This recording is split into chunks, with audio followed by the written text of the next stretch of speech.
Welcome to Chillin' 101. We hope this video helps.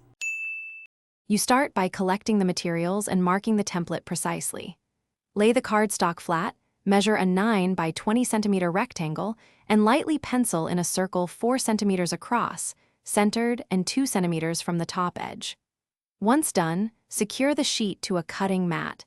This prevents slips and keeps edges clean. Make sure to double-check measurements now, because accurate cuts make the hanger look professional and fit standard door knobs without trimming later.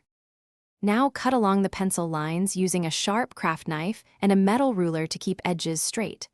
Once the rectangle is free, cut the circle opening.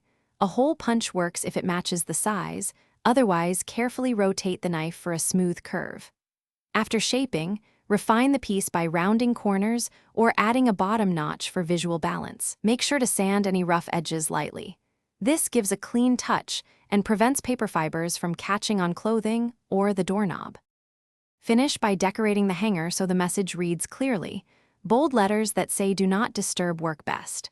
Once decorated, protect the surface with clear tape, a light spray sealant, or laminate to resist wear. Punch the final hole if needed and thread elastic or ribbon, not securely so it won't slip off the knob. Hang and test it on the door. If it tilts or slips, remeasure and enlarge the hole slightly, or use a narrower ribbon to improve fit. This quick tweak resolves most issues. Thanks for watching. Consider subscribing if we helped you.